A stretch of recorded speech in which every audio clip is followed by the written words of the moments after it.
Welcome to the Missing Dots channel.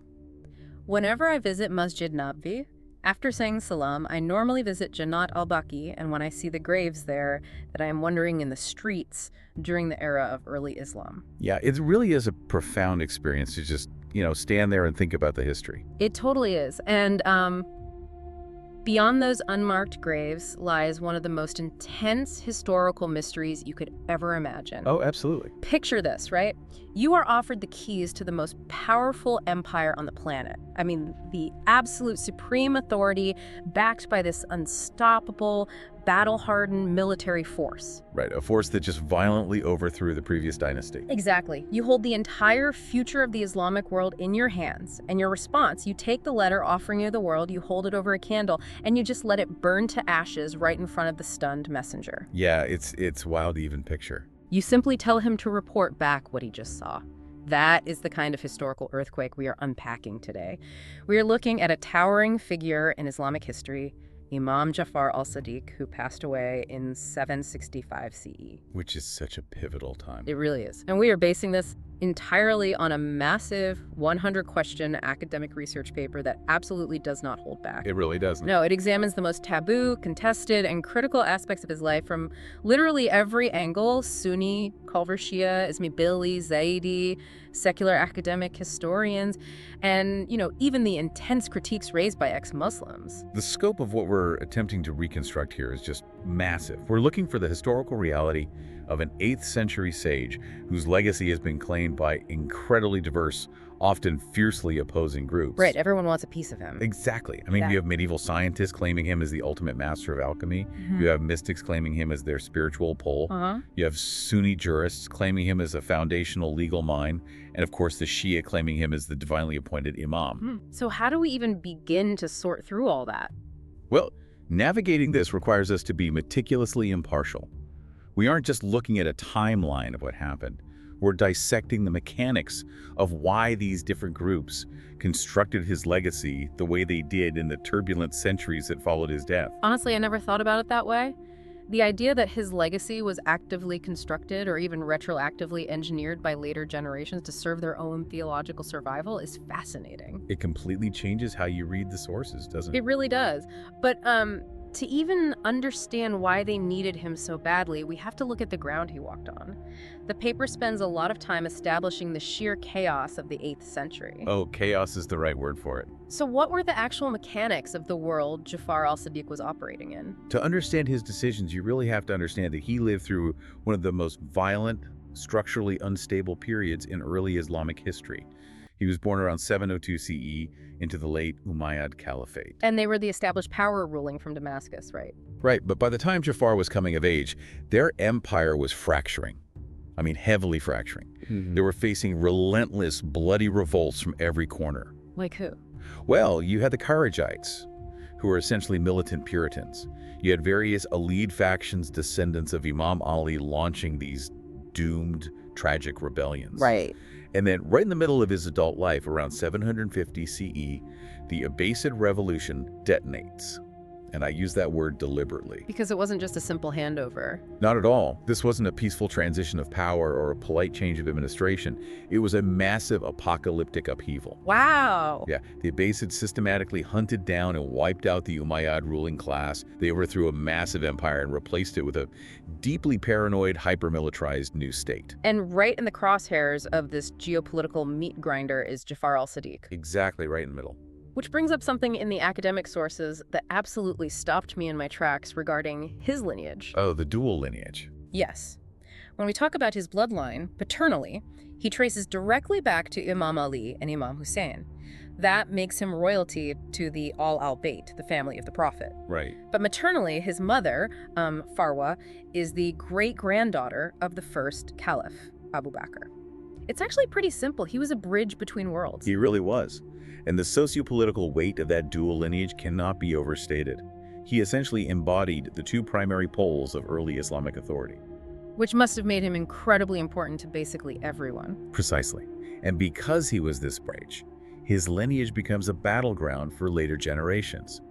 The academic paper breaks down the historiography impartially and it's fascinating to watch how different sects weaponize his DNA. How so? While Sunni scholars continuously highlight this maternal lineage, they argue that because he descends from Abu Bakr, he must have held immense respect for the early caliphs. Ah, I see. Yeah, they use his biology to argue against the anti-companion sentiments that you find in some more extreme sects, basically pointing out that you don't curse your own great-grandfather. That makes sense from their perspective. But the Twelver Shia scholars don't buy that biological argument as a political endorsement, do they? Not at all.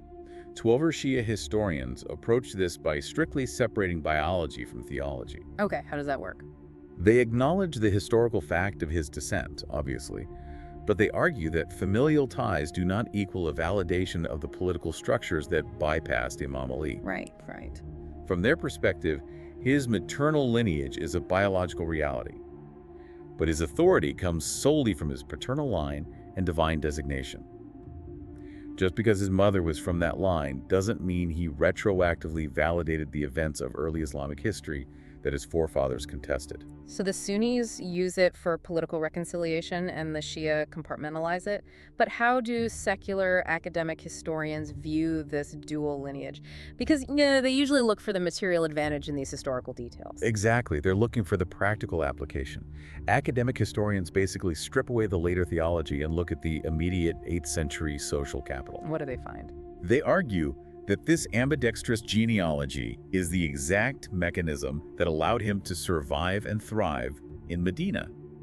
Medina was a highly diverse, intellectually contentious city. A melting pot of different views. Yeah, and his mother's lineage gave him unimpeachable standing among the traditionalist proto-Sunni circles. They respected him as one of their own. Oh, okay. Meanwhile, his father's lineage cemented his absolute, unquestioned authority among the Shia networks. So he was uniquely insulated from criticism from either side. That is incredibly strategic, because his refusal to rebel effectively locked him out of political power. He had to find another way to lead. Right. Which brings us back to that incredible hook I mentioned at the start. Because he was this universally respected bridge figure, he became the ultimate prize for political factions looking for legitimacy. Let's dive into the mechanics of the Abbasid Revolution. Oh, their strategy was brilliant. Yeah, they didn't just win with swords, they won with brilliant, deceptive propaganda. The propaganda was masterful. The Abbasids riled the masses, particularly in regions like Khorasan, using a deliberately ambiguous slogan. What was it? The slogan was, Al-Rida min al-Muhammad. This roughly translates to the acceptable one from the family of Muhammad. That is incredibly clever. It's like a political candidate campaigning on a blank check. Everyone projects what they want onto it. Precisely. To the vast network of Shia supporters, that slogan meant one thing. The revolution is finally going to put an Alid, a direct descendant of Ali, on the throne and correct the historical injustice of the Umayyads. But that wasn't the actual plan, was it? No, not at all. The Abbasids, who were descended from the Prophet's uncle Abbas, secretly fully intended to seize the power for themselves. Wow. Yeah, they used the Alid revolutionary energy as a battering ram to break the Umayyads, knowing they would betray the Alids the moment the dust settled. And this betrayal brings us to Abu Muslim al-Khorasani. The general. Right. He is the architect of the Abbasid military victory. He commands the army. He has the momentum. And he writes a letter to Imam Jafar al-Sadiq, essentially saying, the Umayyads are finished, we have the military backing, you are the acceptable one, step up, and the empire is yours. The ultimate offer. And Jafar burns it, the famous response. Tell your master what you have seen. Yeah, it's such a powerful moment in history. But wait, if you're listening to this and thinking, wasn't he abandoning his people when they needed him most? He had the army right there. Why not take the power and enforce justice? The thing is, wasn't this a massive missed opportunity for his followers? It is the defining wedge issue for several early Islamic sects. Let's look at the Zaydi Shia critique first. Okay, what's their take? The Zaydis, who followed Imam Jafar's uncle, Zayd ibn Ali, had a fundamentally activist theology. For them, a true imam cannot sit quietly in Medina teaching jurisprudence while tyrants rule the Muslim world. So they wanted action. Exactly. The imam must actively draw the sword, publicly claim his right, and fight. They had already watched Jafar refuse to join his uncle Zayd's rebellion. Which ended tragically, right? Very tragically, with Zayd being killed and crucified. So when Jafar burns the letter from Abu Muslim, the Zaydis view it as unacceptable political quietism. They see it as an abdication of the duty to establish justice. I can completely understand the frustration of the activists on the ground. When your people are being persecuted, a scholar in a library seems a lot less useful than a general on a horse. It's a very human reaction. But the mainstream Twelver Shia defense must view this burning of the letter completely differently. The Twelver Shia framework views this moment as ultimate proof of his spiritual authority and his isma, which translates to divine protection or infallibility. So they see it as insight, not cowardice. Exactly. The theological argument is that his profound spiritual insight allowed him to see the brutal reality underneath the political theater. He knew Abu Muslim was not a sincere follower, but a kingmaker looking for a puppet. Right. SubhanAllah, he knew with absolute certainty that the Abbasids were going to betray the Alids. And history proved him entirely right on that front. The Abbasids became arguably worse oppressors of the Alids than the Umayyads ever were. Oh, undoubtedly. Khalifa Mansur literally cemented Alid rebels into the walls of his buildings. It was horrific. So, from the Shia theological perspective, engaging in a doomed military alliance would have resulted in the complete annihilation of the Prophet's bloodline and the true teachings of Islam. He had to play the long game. Yes, he chose to preserve the spiritual core of the religion. He chose to build a timeless empire of knowledge rather than a temporary, bloody kingdom of sand. I love that framing, and I'm assuming the secular academic historians look at this and don't see divine infallibility, but rather extreme, hyper-rational political calculation. The academic lens interprets his quietism as pure realpolitik. I mean, the Abbasids controlled the military infrastructure. And the Alids didn't. Right. The Alid uprisings consistently failed because they relied on passionate but disorganized tribal support against professional state-funded armies. It's just a math problem at that point. Exactly. The academic view is that Jafar al-Sadiq was simply an incredibly astute observer of political realities. He recognized that open revolt against the incoming Abbasid machine was effectively a mass suicide pact. And we actually see this play out later, don't we? We do. Tragically, a few years later, when his cousin, known as Muhammad al-Nafs al-Zakiyya, the pure soul, actually does lead an uprising in Medina against the Abbasids. And Jafar warns him, right? Jafar warns him strongly against it.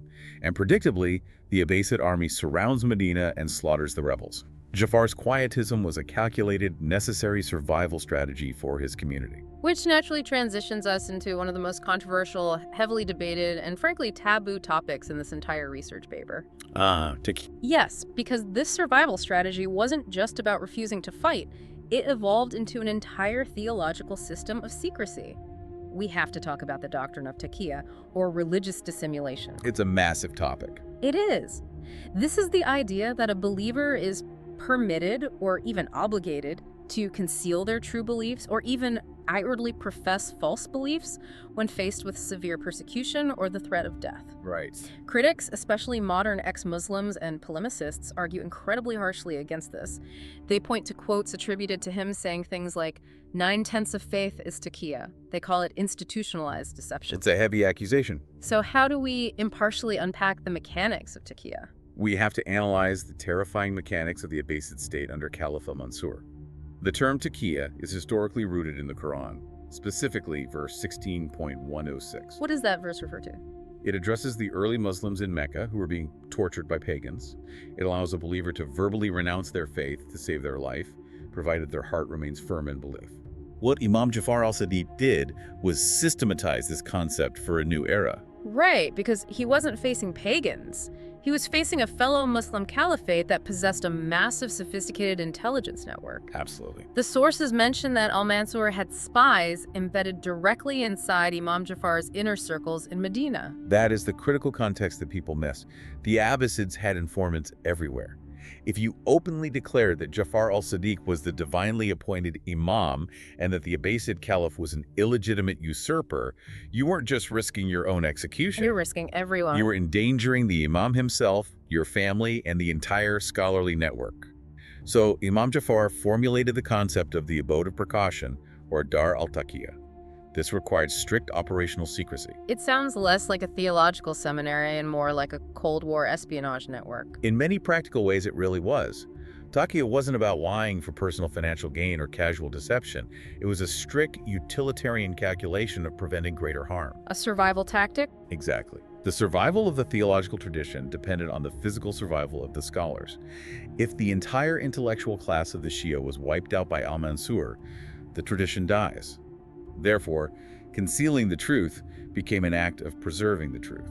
I grasp the survival aspect, but the academic historians point out that this doctrine creates an absolute nightmare for modern researchers. Oh, an absolute nightmare. Because if he was actively practicing taqiyya and actively instructing his closest students to lie to outsiders about what he taught, how can anyone today definitively know what his actual core beliefs were? That's the million-dollar question. Right. If we look at the historical texts and see him issue one legal ruling on a Monday and a contradictory ruling on a Tuesday, is one of them taqiyya to throw off the spies? That is the epistemological black hole that taqiyya creates for historians. It introduces a permanent layer of ambiguity into the textual record. Which is exactly what the critics target. Yes, when critics attack the doctrine, this is what they focus on. They argue it completely compromises the historical reliability of the texts. If anything can be dismissed as taqiyya, then you can arbitrarily pick and choose which rulings you want to follow. How did the defenders respond to that? The defenders counter this by arguing that without this protective shield, there would be no texts to study at all, because the community would have been eradicated. Wow. Because he couldn't wield a sword without getting his followers slaughtered, he weaponized the only thing the Abbasids couldn't confiscate, the intellect. Exactly. So let's look at this intellectual empire he built. He had no political state, no standing army, no treasury, but he ruled an academic network from Medina that influenced the entire Islamic world. A massive network. The sources say he taught thousands of students. And these weren't just any students. We are talking about foundational figures in Islamic jurisprudence, like Abu Hanifa and Malik ibn Anas, the founders of two of the major Sunni schools of law. That is precisely what makes him so universally central to the Islamic tradition. Sunni scholars revere him deeply because of this pedagogical network. He was a master of everything. He really was. Jurisprudence, theology, ethics, hadith transmission. He operated in Medina, which wasn't the political capital, obviously. Right, that was Baghdad or Damascus.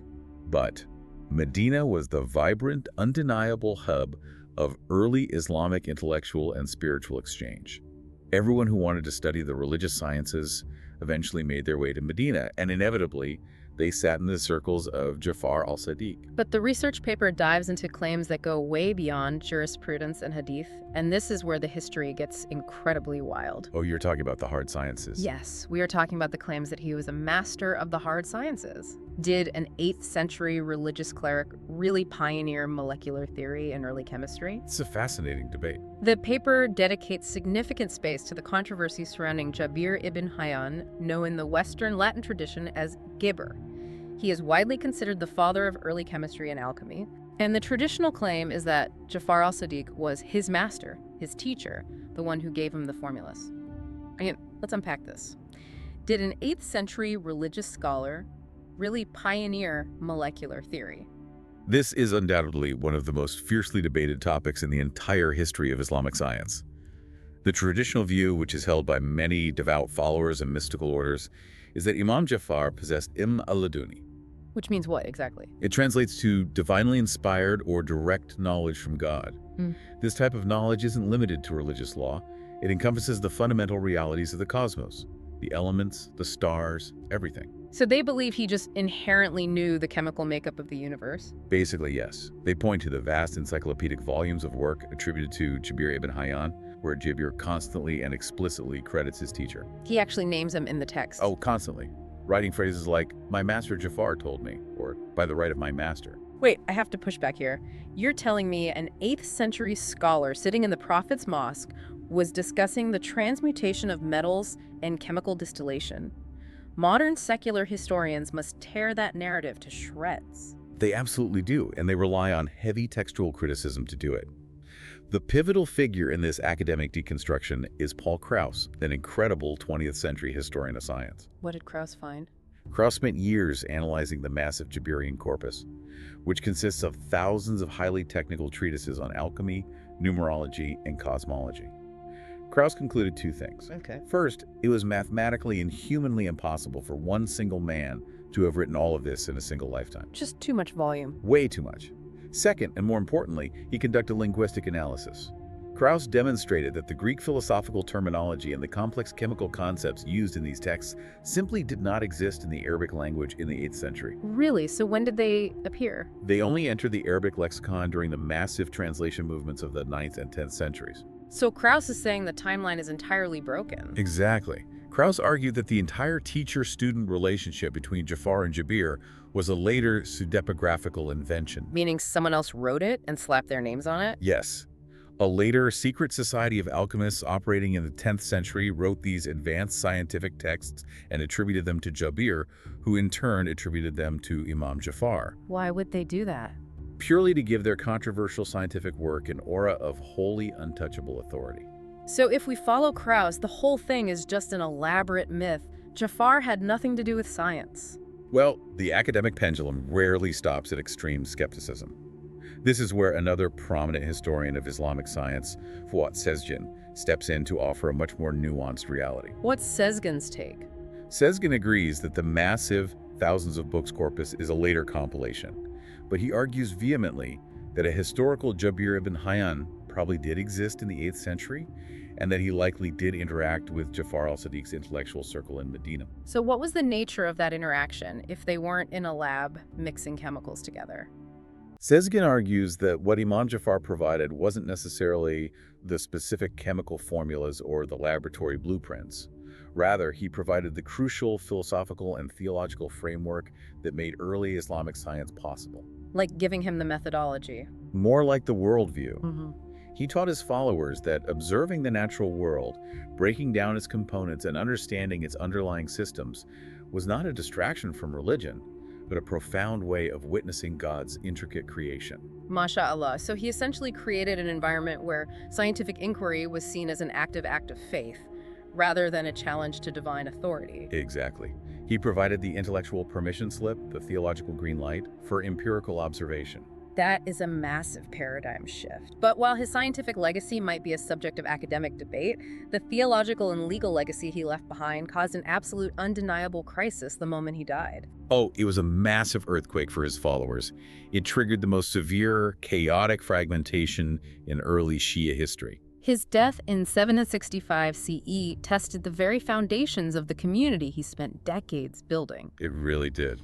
Let's talk about the mechanics of his death, because even that is wrapped in deep political intrigue. The Shia tradition widely holds that he did not die naturally, but was poisoned on the direct orders of the Abbasid Caliph al-Mansur. Yes, that is the standard belief. And the story of his deathbed is incredible. Knowing that the Abbasids were waiting to hunt down and assassinate whoever he named as his true successor, he pulled off what the historical sources called the Five Wills Ruse. That's a brilliant move. He drafts his official will, and instead of naming one clear heir, he officially designates 5 different people: the Caliph al-Mansur himself, the Abbasid governor of Medina, his own wife Hamida, and his sons Abdullah and Musa. It was a stroke of absolute desperate brilliance. It was the ultimate deployment of taqiyya on a structural level. Well, because it paralyzed the Abbasids. Completely. By legally naming the caliph himself as one of the executors or successors, he made it politically and legally impossible for the caliph to execute the named successor. Right. He can't kill himself. Right. Caliph al-Mansur couldn't order the execution of the successor without ordering his own death, or the death of his own governor. It threw up a massive, confusing smokescreen that successfully protected the life of his true heir. But didn't this smokescreen work almost too well? What do you mean? Because if you look at the aftermath, the community shatters. If he was a divinely guided imam whose primary duty was to provide clear, unambiguous guidance to his followers, why did those followers instantly split into 6 different competing sects the moment he died? That is the core devastating question that Sunni polemicists and secular academic historians raise against the classical Shia narrative. That's a valid question. Absolutely. The fundamental doctrine of the Imam rests on the concept of nas, which is the explicit, clear, divine designation of a successor by the previous Imam. So it shouldn't be a mystery. Right. Critics point to the year 765 CE and ask, if Nas was clear, historical, and publicly known to his inner circle, why was there absolute panic and confusion in Medina? So what actually caused the panic? To understand why the community splintered, we have to look closely at the mechanics of his family, specifically his sons. The root of the crisis was his eldest son, Ismail. Right, because Ismail was widely expected by the community to be the next imam. He was the obvious choice. But he dies while his father is still alive. He predeceases Jafar, which logically seems like it would settle the matter. A dead man cannot lead. You would certainly think so. But theological loyalty doesn't always follow linear logic. Rarely not. When Ismail died, a faction of followers simply refused to accept the reality of his death. Some claimed it was a ruse, that Ismail didn't really die, but went into occultation, a state of hiddenness, and would return. Like a messianic figure. Exactly. Others accepted his physical death, but claimed that the divine designation of Imam cannot be revoked once given. So it passes down his line. Yes. They argued the imamate simply passed down Ismail's bloodline to his son, Muhammad ibn Ismail. These groups eventually coalesce into what we know today as the Ismaili Shia, who have their own vibrant, ongoing global history. So that's the Ismaili split. But what about the majority of the followers who stayed in Medina looking for a living leader? For them, the logical next step was primogeniture. The eldest surviving son was Abdullah al-Afta. So a massive chunk of the community, known as the Fatiyya sect, rallied around him. It seems like the safest, most traditional bet. It did. But the historical sources, particularly the later Imami texts, note that Abdullah was fundamentally unsuited for the role. Why? What happened? When the senior scholars of Medina came to him and asked him complex theological questions regarding jurisprudence and the payment of religious taxes, he couldn't answer them adequately. He didn't have the knowledge. Exactly. He lacked the profound encyclopedic knowledge required of an imam. Furthermore, he died very shortly after his father, leaving no male heirs. Which finally leaves us with Musa al-Karim. Yes. Ultimately, after this period of intense confusion, the core majority of the community recognized his other son, Musa al-Kadim, as the true designated successor. Because he actually had the qualifications. Right. He possessed the required knowledge and piety. This lineage forms the basis of Twelver Shia Islam, which continues through the subsequent imams. But wait, how do the Twelver scholars retroactively explain that initial universal expectation that it was going to be Ismail? If the imam is infallible and God doesn't make mistakes, how did everyone get it wrong? That's where the theology gets really interesting. This brings up a really complex theological mechanism the paper dives into called Bada. I want to try and visualize this for you, the listener. Go for it. So it's kind of like a software developer promising a massive game-changing feature in the next update to keep the investors on board. But right before launch, they rewrite the code because they discovered a fatal security bug. Okay, I follow. To the user, it looks like a broken promise or a sudden change of mind. But to the developer who sees the back end, it was a necessary, calculated pivot to save the entire system. Is that what Badaz is? That is a phenomenal, highly accurate analogy. Bada roughly translates to the alteration or manifestation of the divine decree. Okay. It is the complex theological explanation that God can make a specific decree apparent to people, making it seem that Ismail would be the imam, but then God alters the outcome based on new circumstances or a hidden overarching wisdom. God isn't surprised. Right. Exactly. The Twelver theology argues that God didn't change his mind because God is all-knowing. Rather, God changed what was manifested to humanity. So what was the hidden wisdom? By making Ismail the apparent successor, the intense lethal scrutiny of the Abbasid state was entirely focused on him. When he died, the state assumed the threat was neutralized, which allowed Musa al-Kathim to survive quietly in the background. That is some incredibly heavy theological lifting. But I have to ask, how do secular academic historians view the concept of Ba in this entire succession crisis? Academics look at the messy reality of 765 CE and view it as evidence of post hoc theological construction. Meaning they made it up later to explain the mess. Essentially, yes.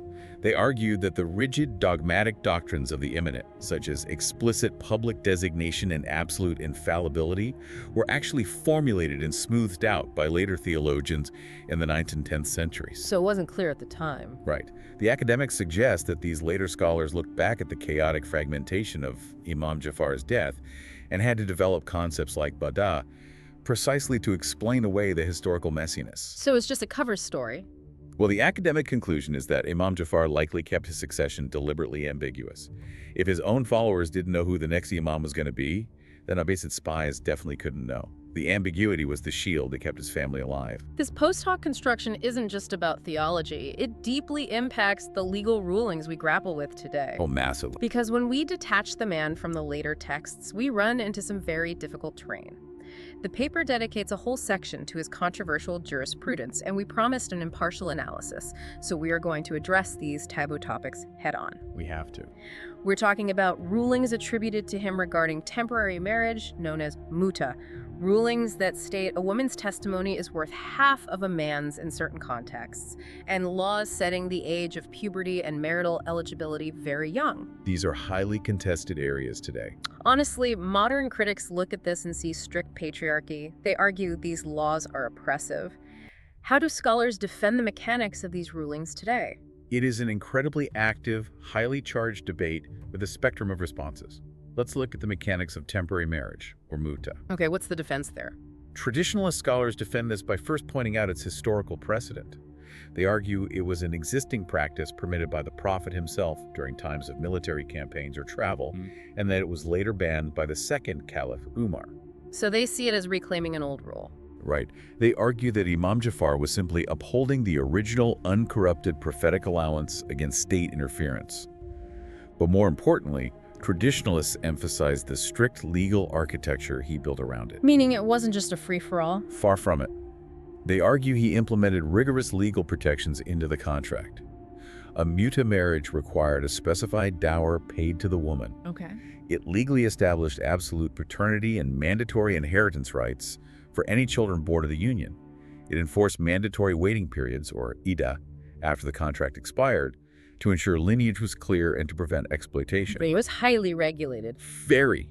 Traditionalists argue that in the context of an 8th century society with high mortality rates, massive wealth inequality, and frequent travel, this was a vital legal safety net. They argue it provided a regulated, legitimate avenue for relationships that prevented the social collapse into unregulated prostitution, which critics often falsely equate it to. And regarding the rulings on women's testimony in the age of puberty? The traditional defense for the testimony rule relies heavily on understanding the socioeconomic mechanics of 8th century Arabia and Iraq.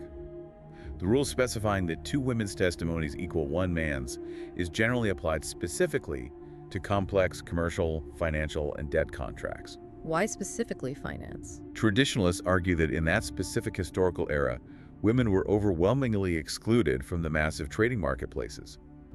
Therefore, requiring 2 women was about corroborating testimony in a field where they lacked daily exposure, protecting the integrity of the financial documents. So it was a practical measure, not an insult. Exactly. They argue it was a practical ruling based on social realities, not an ontological statement on a woman's cognitive ability.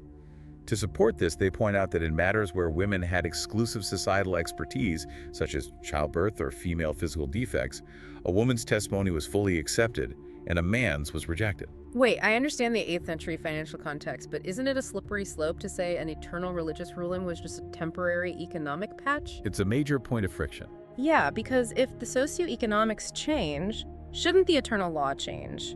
Feminist scholars and modern academic historians must take a very different approach to this text. They absolutely do. This is where academic historians like Hossein Modarressi, along with various Islamic feminist scholars, introduce a critical methodology: historicization. What does that entail?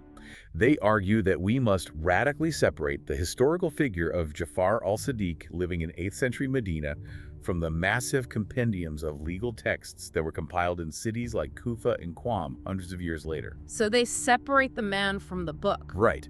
They argue that these rulings perfectly and predictably reflect the deeply patriarchal norms of 8th and 9th century Mesopotamian society. It's actually pretty simple. We have to distinguish between the historical figure and the 10th century texts that recorded his ruling. Exactly. Many modern reformers and academics argue that treating 8th century societal norms as eternally binding divine law creates massive injustice in the modern world. Which is why there's such a push for reform. Yes. They argue that applying these ancient socioeconomic regulations to 21st century human rights standards require a dynamic, fundamental reinterpretation of the underlying principles of justice, which is a major ongoing struggle in modern Islamic jurisprudence. And speaking of 8th century socioeconomic realities, the paper highlights his treatment of slavery. That's another complex area. It really is. This is another area that makes modern readers profoundly uncomfortable. How did an Imam of justice operate within a slave-owning society? Well, we have to acknowledge that, like all historical figures of his era, across all civilizations, he operated within a global economy where slavery was an entrenched systemic reality. Right. It was just the reality of the world then. But what the sources document is his specific, repeated practice of what we might call a teaching and releasing mechanism. How did that work? The historical texts show a pattern. He would purchase enslaved individuals, But rather than using them for menial labor, he would integrate them into his household, deeply educate them in theology, jurisprudence, Arabic grammar, and ethics. He treated them like students. Yes, and once they reached a high level of intellectual competency, he would legally free them. So he used his wealth to essentially buy them out of the system and into the academic elite. Precisely. And many of these freedmen, known as mawali, went on to become the leading foundational intellectual scholars of the next generation. That is a remarkable historical detail. It's a fascinating historical mechanic. Right. He couldn't overthrow the global institution of slavery with a decree, but he essentially used the system to dismantle it for individuals, turning systemic oppression into an engine for intellectual empowerment and social mobility. We keep talking about these 10th century texts, the compendiums, the historical records, and this leads us perfectly into the biggest, most shocking academic twist of this entire research paper. The historiographical gap. Yes. When we talk about his rulings on marriage, his deep theological concepts like Bada, his quotes on science, I have to reveal a glaring, undeniable fact.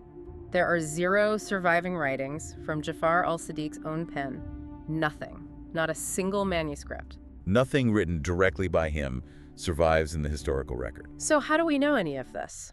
If he didn't write books, where are these thousands of quotes coming from? The biographical dictionaries, the massive hadith collections that quote him extensively on every possible subject, they were compiled 150 to 300 years after he died. It's a massive gap in time. That is a massive historiographical gap. It begs the question, who actually wrote the history? This is where the mechanics of modern historical methodology become incredibly important. To bridge that 150-year silence, scholars use a rigorous technique called isnad kamat analysis. Can you break that down for us? Sure. To visualize this, imagine a quote attributed to Imam Jafar regarding how to perform a specific prayer. The matan is the actual text of the quote. The isnad is the chain of narrators. So like a game of telephone? Exactly. Scholar A heard it from Scholar B, who heard it from Scholar C, who heard it from Imam Jafar. What modern academics do is map these chains out geographically and chronologically across thousands of varying reports. And what are they looking for? They look for the common link, the specific scholar, often living a century later, where multiple chains converge before reaching back to the Imam. And when they map this out geographically, what did the academics actually find? They find a massive, undeniable geographical discrepancy. Oh. Yeah. Even though Imam Jafar lived almost his entire long life in the city of Medina and the Hijaz, a massive, overwhelming proportion of the traditions attributed to him were transmitted, codified, and written down by scholars living hundreds of miles away in Iraq. Wait, really? Yes, specifically in the garrison city of Kufa and later in the Persian scholarly center of Qom. So the people writing down his legacy didn't even live in his city. No, they didn't. This gives rise to what the paper calls the skeptical paradigm among some secular historians. Yes, and the skeptical paradigm is a major force in Western academia. The skeptical historians look at this geographical and chronological gap and ask a devastating question. How much of the Jafar al-Sadiq we read about in these massive medieval encyclopedias was actually constructed retroactively? Meaning he didn't actually say these things at all. Precisely. They hypothesized that later Kufan and Kuni scholars operating in the 9th and 10th centuries were embroiled in massive, intense sectarian debates. What were they fighting over? Oh, everything. They were debating predestination, the nature of God, the legitimacy of political authority, and esoteric knowledge. The skeptics argued that these later scholars essentially projected their own contemporary debates backward in time. Putting words in his mouth. Exactly. They put their own theological arguments into the mouth of this universally revered 8th century figure, Jafar al-Sadiq, to give their own modern sectarian identities an anchor of historical legitimacy. That is a profound historical challenge. It suggests that the historical reality of the man is permanently buried under centuries of complex theological architecture. It really does complicate things. Because if the skeptics are right, then the Jafar al-Sadiq we know is essentially a literary character created by later generations. It is the ultimate academic puzzle. However, even if we accept the most rigorous academic skepticism regarding the specific legal rulings or complex theological doctrines, there is a core, undeniable truth about him. There's a consensus. There is a specific through line that almost every single source, Sunni historians, Twelver Hadith collectors, Ismaili philosophers, and secular academics completely agrees upon. What is the undeniable core of his legacy? The unity of reason. Imam Jafar al-Sadiq fundamentally, structurally, elevated the human intellect. He lived in an era of massive intellectual expansion. New ideas flooding in, right? Exactly. The Islamic Empire was expanding, and radically different ideas were coming from the Greek philosophical tradition, the Persian administrative systems, and Indian cosmology. You had materialists, dualists, and atheists, historically referred to as zindiqs, walking the streets of the empire, openly challenging the tenets of Islam. And how did he respond to that? Because the Abbasid state's response to heresy was usually an executioner's blade. Exactly. The state used violence. But the sources repeatedly and consistently show Imam Jafar al-Sadiq engaging with these critics differently. He didn't just have them arrested. No, he didn't call for the state to execute them. He didn't respond with defensive violence or censorship. He invited them into his circles. Wow. He debated them using pure logic, cosmology, and rational deduction. He famously taught that religion without reason is mere superstition, and reason without religion is directionless. He established that the intellect is the inner prophet given to every human being. Mashallah, that is a powerful way to look at it. He completely decoupled the authority of knowledge from the authority of the sword. He really did. He didn't need a standing army. He didn't need to accept Abu Muslim's letter because his authority rested entirely on his immense, undeniable intellectual and spiritual gravity. Exactly. He created a space where intense intellectual inquiry, whether into chemistry, jurisprudence, or the existence of God, was not viewed as a threat to faith, but as the very mechanism through which true faith is actually realized. That's a legacy that survives any historical gap. It is, and that is why, despite the massive historiographical gaps and the fierce sectarian debates, his archetype remains so intensely relevant today. He represents a religion grounded in inquiry rather than coercion. It really changes how you view history. When I go back to Medina, I won't just see unmarked graves. I'll see the epicenter of an intellectual revolution.